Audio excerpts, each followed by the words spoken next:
नमस्कार शेतकरी बंधूंनो, आपले स्वागत आहे शेतकरी कॉर्नर या युट्यूब चॅनलवरती। आजचा विषय आहे पीक विमा। पीक विमा भरण्यासाठी फक्त 6 दिवस बाकी आहे। अजूनपर्यंत आपण जर पीक विमा भरला नसेल तर जवळच्या सीएससी केंद्रावरती जाऊन आपल्या पिकाचा पीक विमा उतरून घ्या।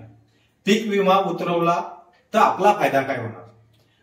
आता सध्या आपण त्या पिकाची जशी लहानपणीपासून तर लास्टच्या काढणीपर्यंत जशी आपण निगा राखतो, एखाद्या वेळेस जर काढणीच्या वेळेस जर पाऊस आला, गारपीट झाली किंवा जंगली प्राण्यांनी त्या पिकात नासाडी केली तर आपलं जे नुकसान होईल, जर आपण पीक विमा काढलेला नसेल तर आपल्याला एकही रुपया गव्हर्नमेंट कडून मिळणार नाही।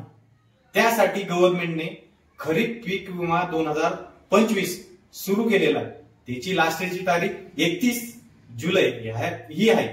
तर आतापर्यंत आपण जर तो पीक विमा उतरवला नसेल तर जवळच्या सीएससी केंद्रावरती जा, किंवा जर आपल्याला पीक विमा भरण्यात काही अडचण येत असेल, तुम्ही त्या सेंटर पर्यंत जाऊ शकत नसाल, तर मी आपल्याला तो पीक विमा एका फोन कॉल वरती भरून देईन।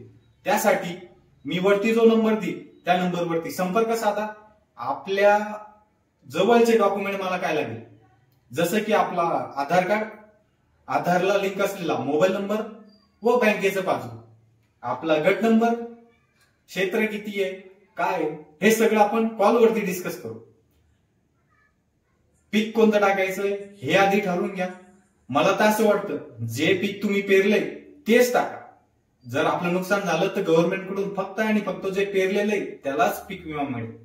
म्हणून पीक विमा उतरवणं हे गरजेचं आहे। पीक विमा भरण्यासाठी फक्त 6 दिवस बाकी आहे आणि अजूनपर्यंत आपण फार्मर आयडी जर काढली नसेल तर आपल्याला पीक विमा भरता येणार नाही। सर्वात अगोदर फार्मर आयडी काढली आहे का हे चेक करून घ्या। जर फार्मर आयडी काढली नसेल, निश्चिंत राहा, टेन्शन घेऊ नका, फार्मर आयडी पण मी काढून देईन।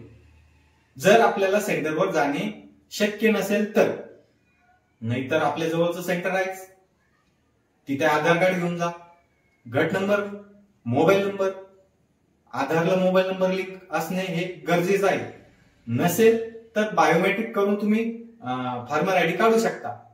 व अशाच नवनवीन व्हिडिओच्या माध्यमातून मला आपली सेवा करण्याची संधी द्या। त्यासाठी काय करावं लागेल, वरती माझं चॅनलचं नाव आहे, साईडला घंटी आहे, ती घंटी दाबा आणि या व्हिडिओ जर आवडला असेल तर इतरांनाही पाठवा आणि एक लाईक द्या। धन्यवाद।